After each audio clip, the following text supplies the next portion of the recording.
Now for Raising the Bar, Greater RVA's premier law talk radio show. Call into the show with your stories and questions at 804-454-1366.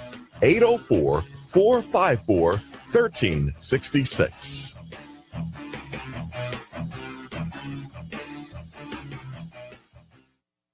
Good morning and welcome to Raising the Bar, Greater RVA's Law Talk Radio Show. This is attorney Colleen Quinn of the law firm Locke and Quinn.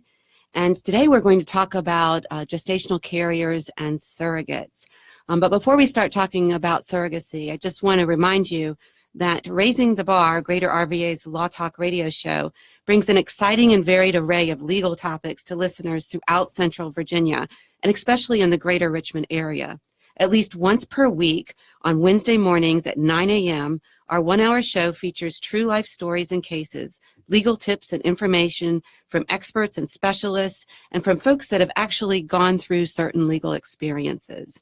We're going to also have a variety of different shows that talk about a lot of different areas of the law. The law touches nearly every aspect of daily life, and this show brings both humorous and entertaining stories along with some helpful tips, including tips on access to legal services, something that not everyone can afford. So just be reminded that Locke and Quinn is located right next to the Chipotle and now the Chick-fil-A at Willow Lawn. So you can come and dine on a variety of different options at Willow Lawn while also getting your legal services. Locke and Quinn focuses on personal injury and also family law. We also do estate planning and employment law. And in particular, I run an adoption and surrogacy law center, which brings us to today's topic, which is surrogacy. So with me today is my client and three-time surrogate, Brooke Collawn. Good morning, Brooke. Good morning. It's so nice to have you here today. And as we talk about surrogacy, if anybody would like to call into the show, please call in at 804-454-1366. Again, 804-454-1366.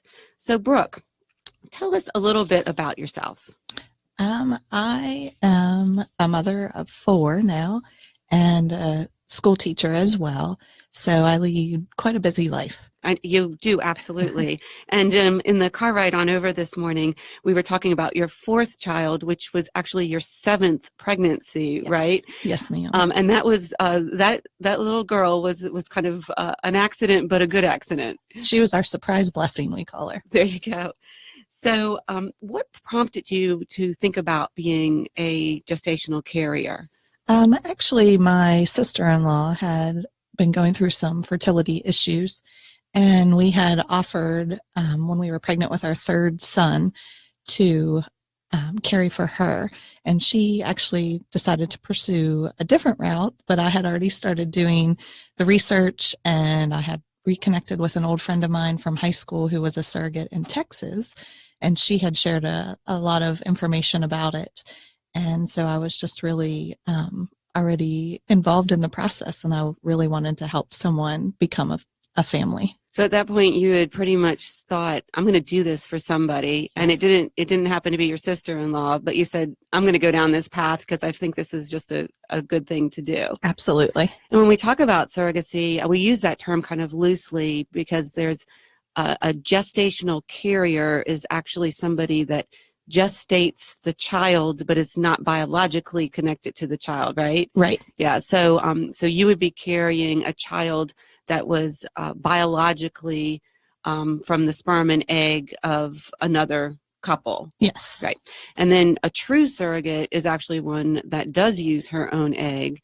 And of course, that is a completely different type of situation, yes, because it would be much more difficult if the child was biologically connected to you. Yes, I don't think I could have been a traditional surrogate. Yeah. So when you were doing that research, where did you look for research on becoming a surrogate? Actually, my friend from Texas, actually online is where we reconnected on Facebook, and she showed me a few different websites that I think some of them no longer exist because it was so many years ago. But basically online is where I found a lot of my information, and just some of the Facebook groups. And there's actually a lot of information out there that's easy to find now. And speaking of Facebook, we are on Facebook Live on the Lock and Quinn Facebook page. So if you'd like to view this by video rather than just audio, please like us on Lock and Quinn on the Facebook page, and you can pick up this video live. So when we're talking about somebody being a surrogate, typically you enjoy being pregnant. Is that the case?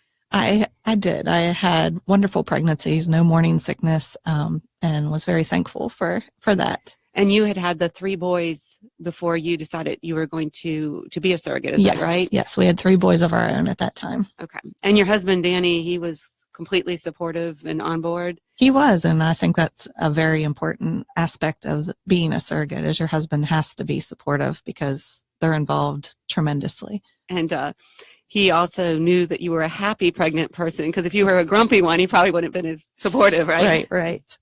So how did you figure out how to get matched with some intended parents? Again, my friend that I had reconnected with on Facebook, she put me, connected me to a website called Surrogates Online is the one that I used, and that's where I actually met my first couple. I posted an ad and had tremendous responses, and I basically got to choose who I wanted to carry for. And then I reached out to you to represent me. So that's how I met my first couple. We talked and reconnected for a while, and just got to know each other before I decided I wanted to carry for them. And what were you looking for in those intended parents? I was looking for somebody who wanted to keep in touch, because I wanted to know what happened to those children that I had carried.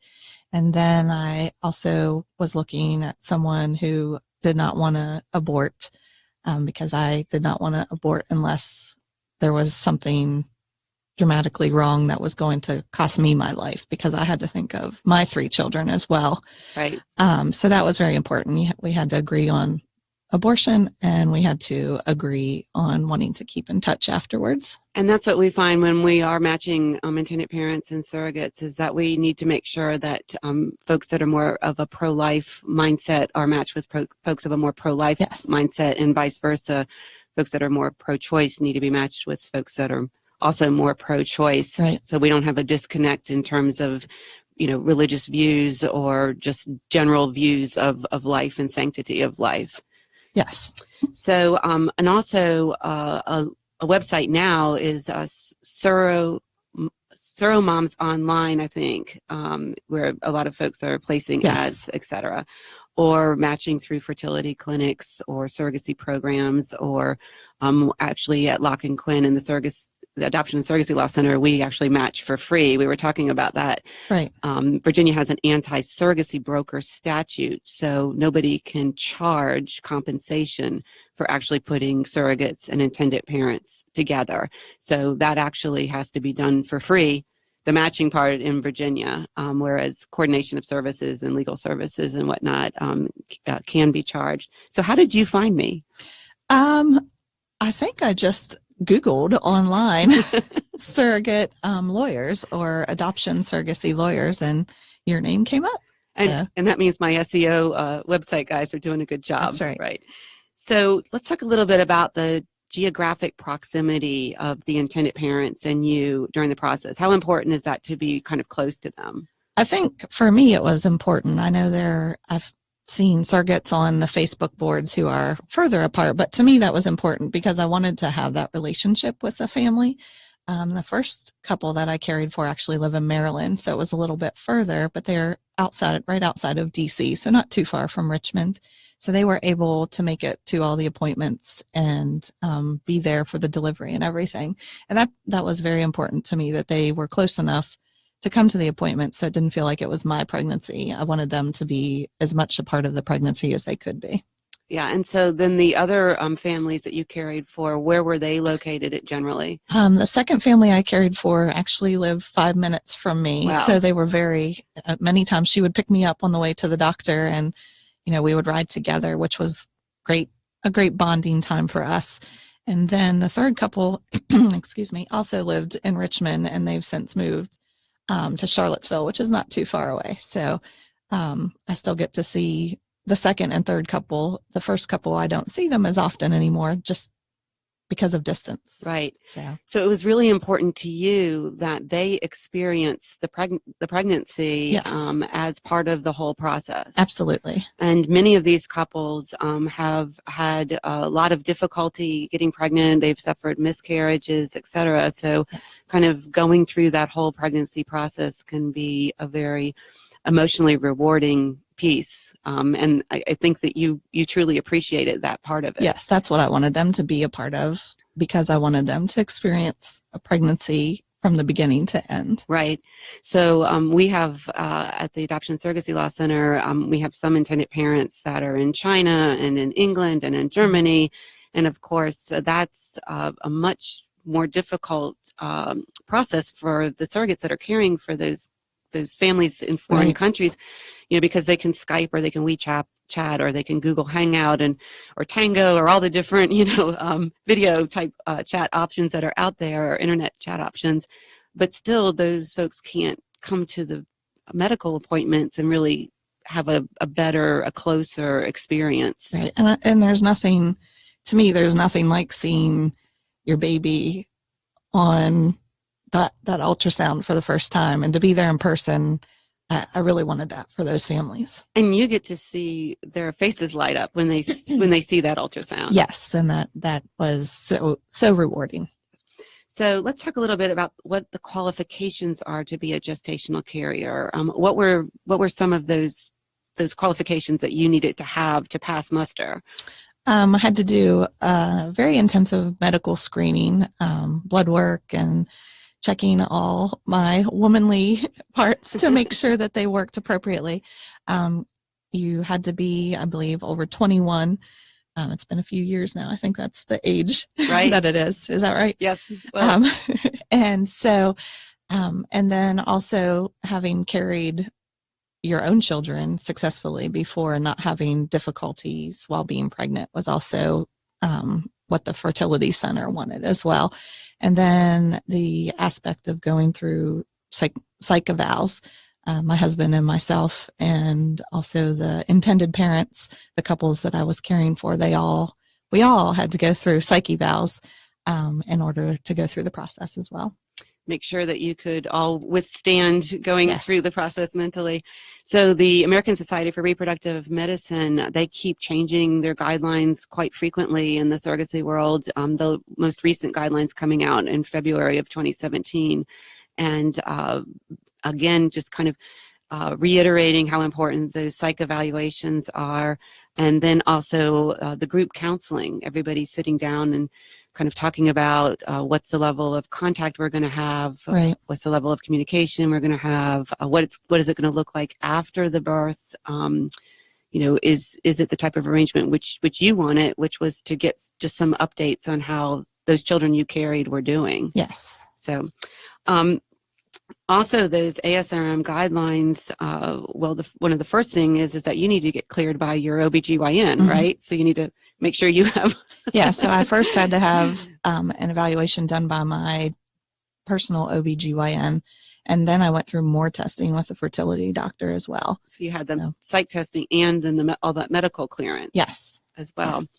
And then, of course, during the pregnancy, you have to abstain from any drugs, tobacco, alcohol, etc.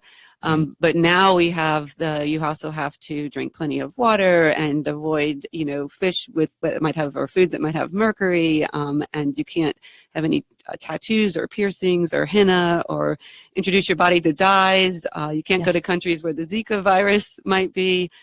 So lots of various restrictions. Right. And I think I've read on some of the surrogacy boards as well that there are parents who want to control what the surrogates eat while they're pregnant. Fortunately, my surrogate, my parents did not try to control what I ate while I was pregnant, but some intended parents want to have that control too.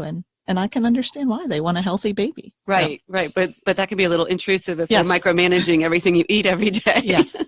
Well, you were fortunate. We look for intended parents that are not going to micromanage, but we we joke in the surrogacy world about the West Coast contract versus the East Coast contract, because the West Coast contract usually has an organic food allowance in it, and the folks on the West Coast tend to be a little bit more whole body health minded. So I can see eating, that. right, eating organically, etc.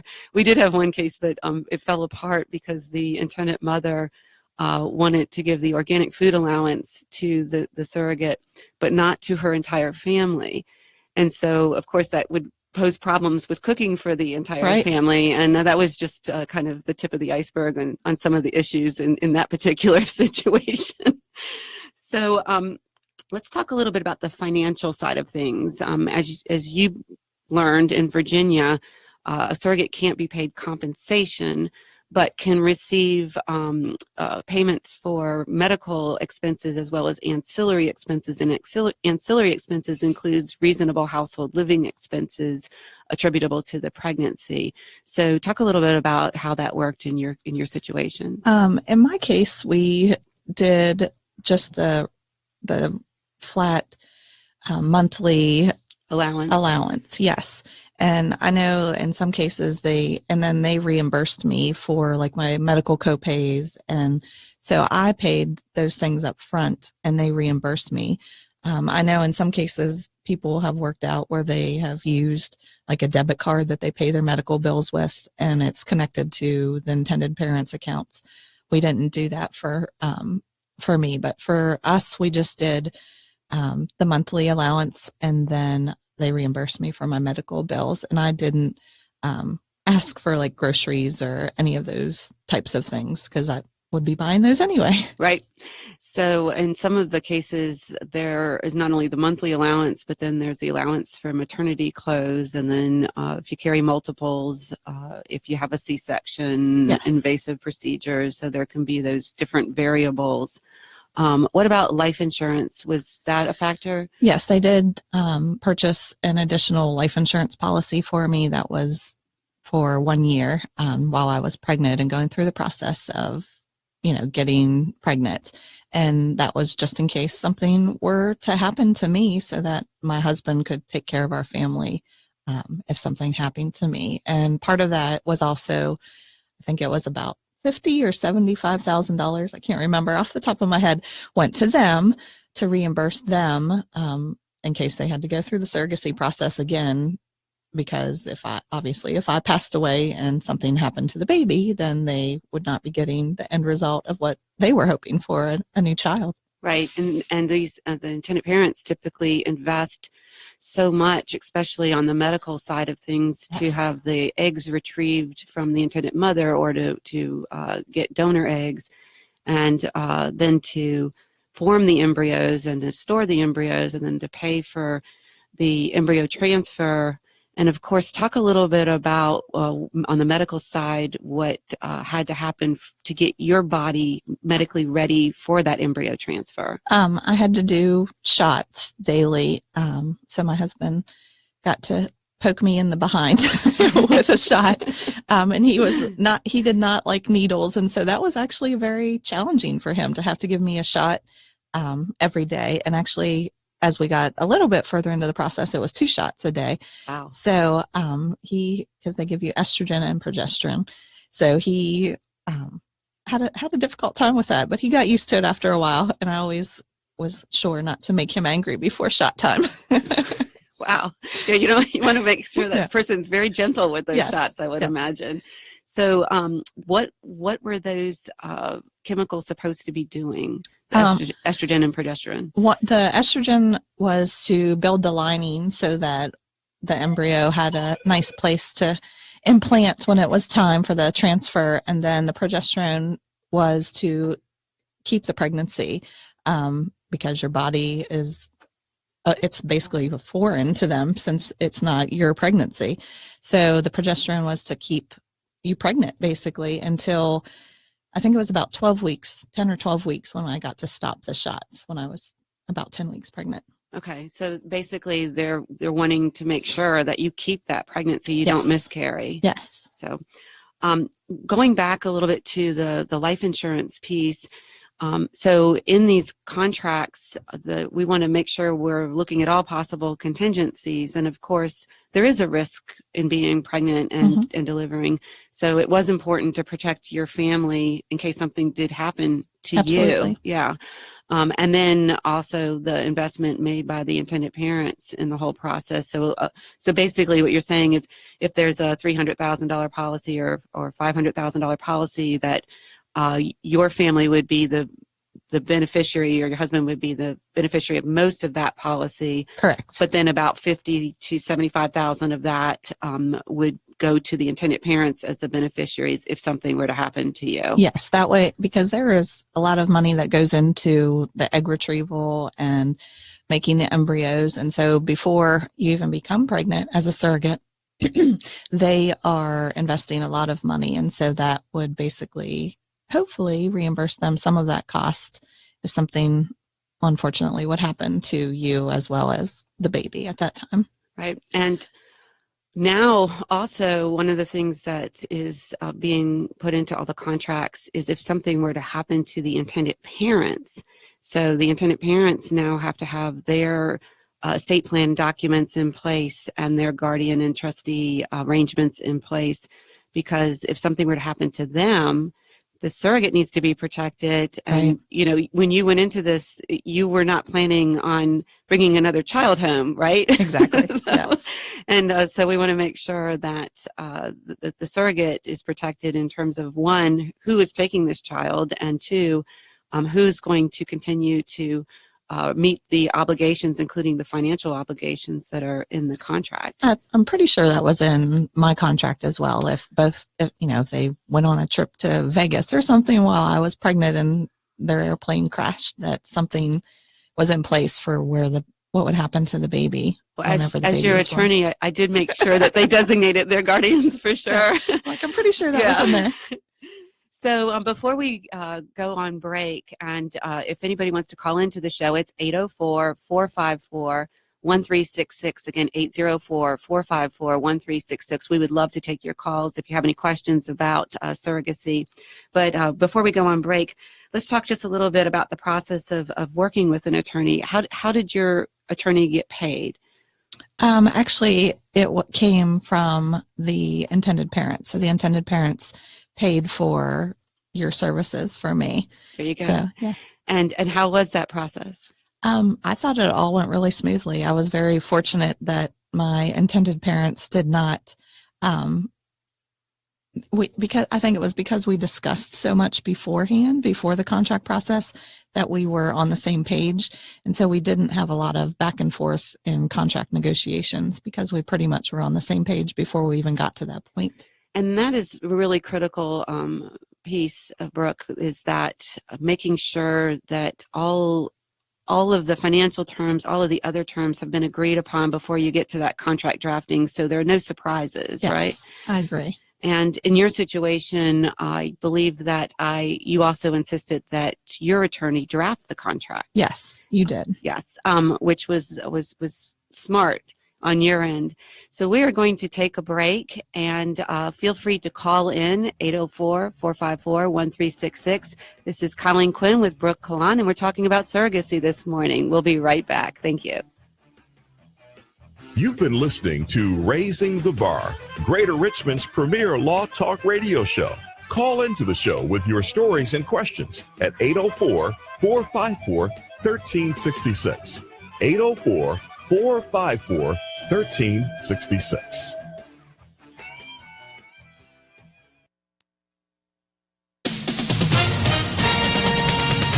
With SRN News, I'm Bob Agnew in Washington.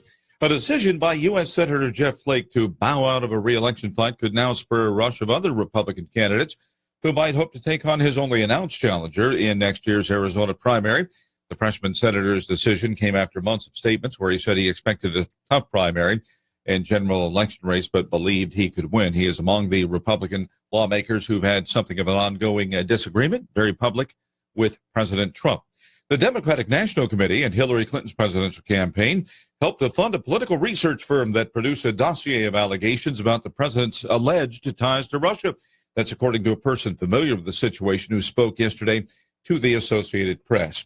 We're at the opening bell now on Wall Street, and futures right before that bell were up by 170 points. That's the direction the Dow is moving. The NASDAQ was down about 11. This is SRN News. The following is not an actor, but a real-life story from Trinity Debt Management. My husband and I wanted to buy a new car, and we don't have very good credit rating, so the bank recommended Trinity, so we called them. And the people were very nice. They told us the best solution for our problems. If you're in debt and you need help, call Trinity at 1-800-936-5348 to talk to a certified counselor. Trinity consolidated our bills, got us a lower interest rate, and a much better monthly payment. Trinity will consolidate your accounts into one easy-to-manage monthly payment, put a stop to late fees and over-limit charges, reduce your interest, and possibly improve your credit score. You'll save thousands. We feel much better now. Things are going pretty well. And since we've been with Trinity, our credit rating has really improved. If your debt has you down, call Trinity at 1-800-936-5348. My name is Ann, and we're debt-free for keeps. 1-800-936-5348. But the story that they tell is you just don't care. You people, you're mean, you hate women, you hate children, you hate clean air, and you hate clean water. And we have to combat that story with our own story, our own stories of truth. Tune in to Brother Craig, the Hatchet Man, Saturdays, 10 a.m. to noon, here on Richmond's Choice for Conservative Talk Radio, WNTW 820 AM and 97.7 FM, The Answer. That ad you just heard, it could have been yours. That's right, you could have just heard your ad instead of some other guys. On AM 820 and 97.7 FM, you can reach more potential customers, many just like you, who can add dollars to your bottom line. Our team will work with you to make the perfect ad for your business. So give us a call at 804-717-2000. That's 804-717-2000. Your first step to becoming a household name.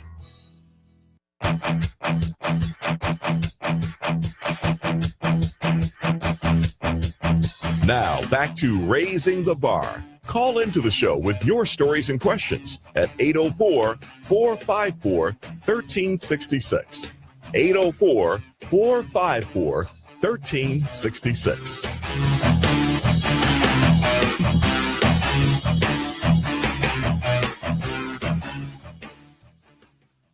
Good morning. We are back. This is attorney Colleen Quinn with Locke and Quinn in the Adoption and Surrogacy Law Center. And this is Raising the Bar, Greater RVA's Law Talk radio show. This morning we're talking about surrogacy and what is it like to be a surrogate or gestational carrier. Joining me today is Brooke Collawn, a 3-time surrogate, in fact carrying twins twice, and having a total overall of 7 pregnancies. So Brooke has been my client and very open and willing to share her experience. Right before the break, we were talking a little bit about the legal process. And so during the contracting process, Brooke, did you feel like you had your fair say and involvement in the terms of the contract? Oh, absolutely, especially since I had you draft the contract for me. So it was the way I wanted it from the get-go. So that was very helpful, I feel like. It was, I think, like I said, a fairly easy process for me, and only because I had talked so much with the intended parents before and gotten to know them so well that we were pretty much on the same page when it came to that time. And those contracts include everything you could possibly imagine, including if you were in a car wreck and had to be placed on life support. Yes. If you ended up having a personal injury claim against somebody for causing the car wreck, and whether if you lost a pregnancy, whether the intended parents would share in that claim, and of course all sorts of contingencies. Yeah, I think it was 50 or 55 pages long, something like that. I think it's grown to about 60 pages now. So all sorts of, we always say that if we can think of all sorts of morbid and terrible scenarios and put them in the contract, then hopefully they won't happen. Hopefully. And those are some of the things that the psychologists talked with us about as well, as, you know, what if this would happen to you, and all of the kind of morbid things that you don't want to think could happen to you. So that was a very important part of the process, though. Right. For the psychologists or the licensed clinical social workers that are doing these screenings, that is a really important role that they play. They're not only evaluating you, but they're also making sure you really understand all of the risks that are going into these arrangements. Yes. So let's talk a little bit about the parentage and birth certificate amendment process. How did that go? It was actually very easy for us. We basically, when you're in the hospital and the baby's born, and that was another thing that we had talked about beforehand, is how we wanted to handle the delivery and whether the parents would be in there, and how we would handle the hospital stay as well. I know some parents get a separate room and keep the baby with them, and all of my parents chose to just come to the room with me, and we kind of were one big happy family in the hospital, which was really nice that I still got to see the baby too. But after the baby was born, we had to fill out, of course, the birth certificate paperwork in the hospital, just like you do for your own child. And we had to put my name and my husband's name, and then we put the baby's name as the parents wanted it. And after, and I don't remember the timeline exactly. I'm sure you can't sign until 3 days after Yes. birth, right? So, and then we applied for a birth certificate amendment, which basically changed the parents' names from our names to the intended parents. So they never got a piece of paper, the little birth certificate paper that you get with our names on it. It was just the paperwork, and then the actual birth certificate came with their names on it. Right. So Virginia has a relatively easy process. It was very simple. The name of the surrogate does have to go down at the hospital on the record of birth. But nobody asks for a birth certificate to be issued that lists you or your husband. And so the only birth certificate that gets issued is the one that lists the intended parents.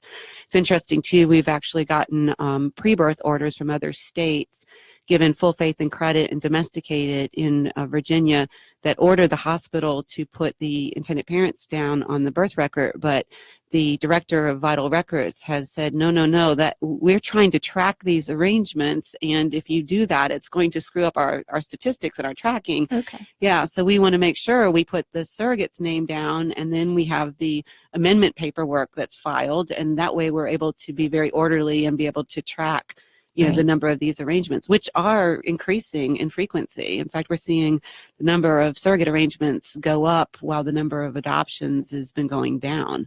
I think with medical technology and more people like you willing to carry for somebody, that this is a new way of family building. Well, and I think with adoption, you run the risk of the biological mother changing her mind. And in the case of surrogacy, you don't have that risk. So right. I think it becomes a better option for people who have fertility issues. Yeah.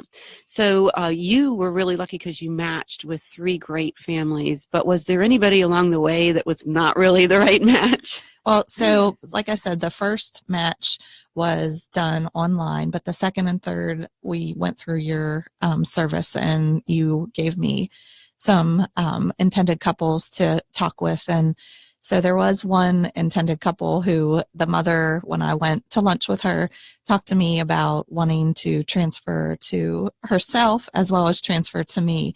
And that kind of raised a red flag to me. I had some concerns with that and didn't feel like that would be the best match for me. Right. Not all arrangements are the best arrangements. Yes. So that would have been a little bit different.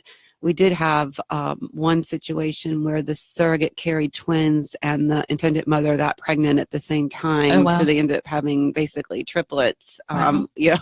But you would think that would be a difficult arrangement because you would hope the intended mother was kind of focused on your pregnancy, but if she was pregnant as well, focused on her own pregnancy, or if she was on bed rest, et cetera, then you wouldn't have the close relationship that you really wanted to kind of have. Exactly. And that was what it was. I wanted to have that close relationship with the mom, and she had previous miscarriages. So I was also concerned that if she miscarried and I was still pregnant, what kind of relationship that would cause for us. And so I just really wanted someone who I was able to connect with. Right. And I wasn't sure that would be able to happen with this couple. And that's an excellent point, because most folks are looking for a surrogate because they've had difficulty carrying and have had miscarriages. So in all likelihood, she may have had another miscarriage in that situation. So you were really thinking that through. So how did you explain this to your 3 boys? Well, my first surrogacy was when my youngest was only 3. So those twin boys just turned 7 in May. And so my youngest was 3, my middle was 5, and my oldest was 7. So they didn't quite understand it. I basically just kind of explained to them in very generic terms that the mom's tummy was broken and she couldn't carry a baby for herself. And so I was going to grow her baby for her. And I wanted to make sure that they knew this was not our baby to be giving away, that this was their baby and I was just carrying it for her. And so I just told them that they put her egg in my tummy and we were growing her baby for her. And they seemed to accept it well. And they actually, the second surrogacy, I did the same thing. And by the third surrogacy, they were a little older, so they asked more questions, but But it was mommy's growing another egg. Yes, but they still knew that it wasn't our baby, but they just had a few more questions. So. There you go. Well, it's great because there are so many children's books out now for intended parents to explain the surrogacy process, but also there are more books coming out with regards to help the surrogate explain to her own children yes.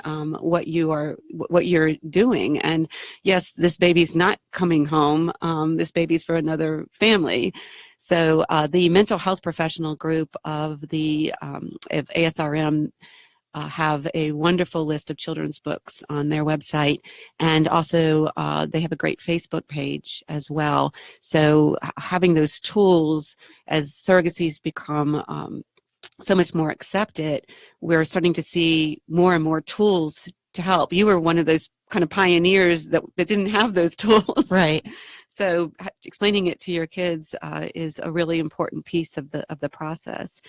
How did your husband feel about you not only being a surrogate once, but 3 times? He actually was very supportive, and he liked to tell people that I was pregnant, but not with his baby, because he thought it was funny. I did not get a kick out of that, but he did. But he was very supportive, and he actually would come to all the appointments with me. So he supported the process the whole time. And like I said, I think that's very, very important. Very important to have a supportive husband. Right, and that's one of the things when we're looking at somebody who wants to be a carrier or surrogate is do they have that family support? Of course, if somebody's in the middle of a divorce or in the middle of litigation, then those are things that will indicate that's not going to be a good carrier arrangement. Right. The other thing is our criminal background clearances now. That's becoming more and more important. I actually had a case where the intended parents I was representing ended up learning that their surrogate had an outstanding warrant for her arrest. Oh my goodness. Yes, and she ended up spending the rest of the pregnancy in prison. Oh gosh. Yes, and so we figured, okay, she's probably not doing drugs, alcohol, tobacco, or anything like that. Although if you watch Orange is the New Black, you kind of wonder what does she have access to. But basically, the intended parents weren't able to go to those medical visits or even be present at the birth of the child. So in your situation, you and the intended parents knew each other pretty intimately, and so having a criminal background check wasn't quite as much of a necessity. But in some of these arrangements, the folks don't know each other as well. And having that sort of background check on all the parties can become something that's definitely recommended. Oh, absolutely. So let's talk a little bit about the first family that you cared for. How was it that you ended up with twins? We transferred 2. She had, I think it was 6 miscarriages previously. Aww. And so we had transferred 2, hoping to get 1, and they both took the first try. So we were very fortunate. And she got 2 wonderful little boys. Yes, and so now the ASRM guidelines are recommending more just 1 embryo transfer because that is so hard on your body, isn't it? It is. It was definitely a different pregnancy than because I had carried 3 boys previously, but they were one baby at a time. And so it didn't really start to bother me until I got further along. In the beginning, I think I was a little more tired, but in the beginning, it was not much different than my own pregnancies. Towards the end, just because I was had so much more belly, it was definitely a different type of pregnancy. Hard to lean over the bathtub and clean the tub, and hard to get down and give my 3-year-old a bath. It was definitely more challenging carrying twins than doing a singleton. Well, and you and I have that in common because I carry twins as well. Of course, they're 25 years old now, so they're much older. But I did not carry twins twice like you did, nor did I have other children at home that I was having to care for. So you really are a trooper for taking that on. And it was very fortunate that both embryos took in both cases, because you carried twins a second time, right? I did. And actually the second time we originally transferred one, and we did have a miscarriage with that one. And so when we went and decided, gave ourselves some time to grieve, her and myself, I think it actually was harder on me to lose somebody else's baby. I had previously, after our third child, we had a miscarriage. Wow. So I think it was harder on me just because I had someone else depending on me. It was harder on me to lose somebody else's baby than it actually was to lose my own. Wow. Because somebody else was, depending on me, and it wasn't just my own grief, it was their grief as well. And so we did lose one for the second couple. And then when we decided to go back again with them, we talked a lot and consoled each other, and decided to transfer two the second time. And they have a 5-year-old little boy and little girl who they actually gave their middle names after my husband and myself. Wow, that's so wonderful. I just went to their 5th birthday party, and yeah. Oh, how fun. That is so nice of you to be willing to share your story of that miscarriage. And so when that happened, and of course, here I am, the lawyer, asking from the contractual side of things, but what were your obligations legally after you had that miscarriage? In the contract, it said that we would try 3 times. And so that was the legal aspect, but she actually came back and left it up to me and said if I did not want to try again, that she was totally okay with that. But of course, she would love to try again. And so she was not going to hold me to the 3 times that were in the contract, but I wanted to give that gift of a baby to her. And so we went back and transferred 2, and we're very fortunate that they went to term. Yeah, yes. So normally if a carrier does miscarry, then that's kind of an out provision but there is that other provision in the contract that does also say that you'll try again. So those are kind of conflicting provisions in terms of you had an out, but you also had committed to so many transfer attempts. Right. And in your situation, fortunately, you were close enough with those folks that you decided not to take that out, but no, I'm going to go ahead and we're going to give this another good old college try. Yes. So, and so in that situation, you again carried twins. How was that carrying twins a second time? Was that harder? It was actually harder the second time. I had done it once and I didn't think it would be that big of a deal, but towards the end of the pregnancy, I ended up with high blood pressure. And so we had to do an emergency C-section where I had to be put to sleep. Wow. So nobody got to come in to the delivery room or the operating room for that. Whereas the first time around, my husband and the intended mom got to be there. Even though that was a C-section, the hospital was very accommodating and allowed us to have my husband and the intended mom in there. And this time, since I had to be put to sleep, since it was an emergency C-section, they didn't allow anybody in there with me. Gotcha. We have about 10 minutes left in the show. If anybody would like to call in, the phone number is 804-454-1366. This is attorney Colleen Quinn, and I'm here today with 3-time surrogate Brooke Collawn, the first 2 times carrying twins. And we're about to talk about the 3rd time. But if you have any questions, call into the show, 804-454-1366. any questions about surrogacy or being a gestational carrier. So, Brooke, let's talk about the third time. I can't believe you went for a third. So the third time we actually decided just to transfer one. And it took the first time, and he just turned 3 in September, and I was able actually to do a VBAC, and so I didn't have to have a C-section, which was wonderful. And the parents got to be in the delivery room, and my husband was in the delivery room, and so it was actually a great experience. I did actually, which made it a little traumatic at the end after the baby was born, and I did hemorrhage afterwards. I had a postpartum hemorrhage. So hence why it's wonderful to have in the contract if anything happens because it was scary for a while. But everything turned out okay. And I was fortunate enough to have a wonderful doctor who took care of it quickly. So. Wow, that's really good. And obviously your reproductive capabilities were still intact because you accidentally had your daughter not that long ago. And I recently have a 10-month little girl. So, and everything went wonderful with that pregnancy as well. So I've been very fortunate. And you were able to see the excitement on the intended parent's face for that delivery because you were wide awake for that one. Yes, and there's actually a beautiful picture on Facebook that she's shared several times of her standing next to me holding the baby because the doctor kind of just let him come out onto the bed, and he told her, because she just looked at him and he told her, pick up your child. And she wasn't, it was, so just, it's a wonderful picture of it's her and I and her husband, and she's holding the baby next to me and we're all crying.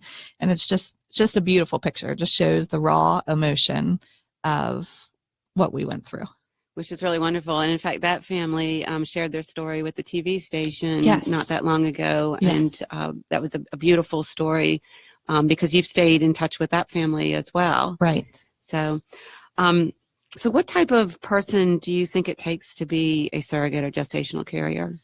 I think you have to be caring, and I think you have to be a strong person. Again, have a supportive husband.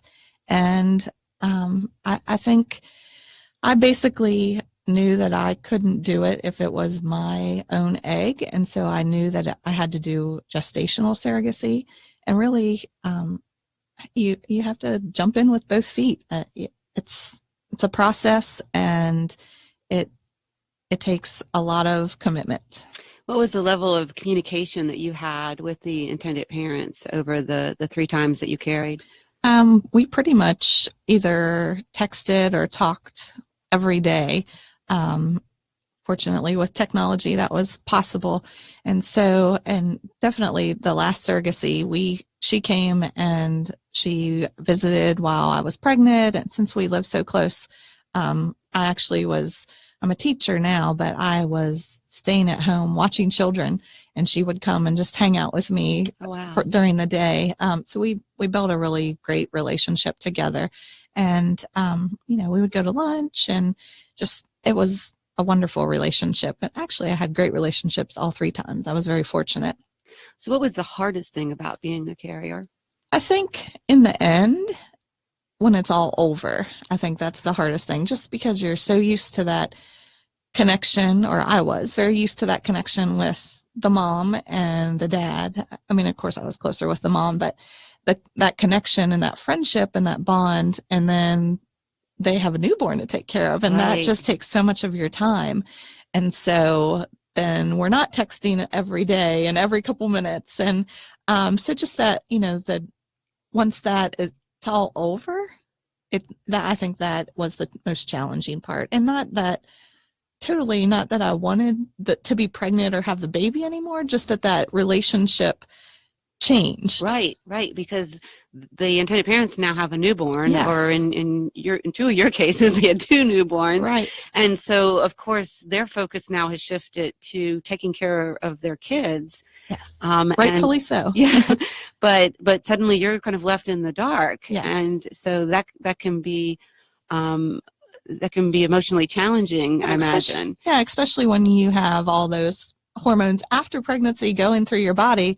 It's emotionally challenging. The end, I think, was the hardest part for me, just that the finalization, that it was over, and I just enjoyed so much, being pregnant and being a part of their lives every day, and then it's over. Right. But I mean, we still talk, and we still text, and we still visit, but it's just different now. Yeah, that's one of the things that the mental health professionals do a good job of, is basically preparing you for, Yes. okay, after the birth, there's going to be a shift in the attention given, Right. and you need to be ready for that, because it's just natural. I mean, a lot of the intended parents do try to stay in touch with their carrier, but tending to a newborn is a lot of work, and you're exhausted. Yes. You know? And I know that. Yeah, absolutely. So for any of your surrogacy situations, did you provide breast milk, or was that asked of you? I did, actually, for all three. For the first one, I did about 6 or 8 weeks, just because we had to pump and ship, which was tough to ship, pack it all up and ship it to them, since they lived in Maryland. So we shipped it to them. And I think I did it for about 8 weeks. And then the second surrogacy, since they live so close, they were able to come pick it up, which was much more convenient. So I did a little bit longer for them. I think we were about 4 months. I think they were about 4 months when I stopped. And then the last surrogacy, I actually, he was born in September, and I pumped through like March, but was able to get enough pumped and stored for them that he was able to make it through his first birthday.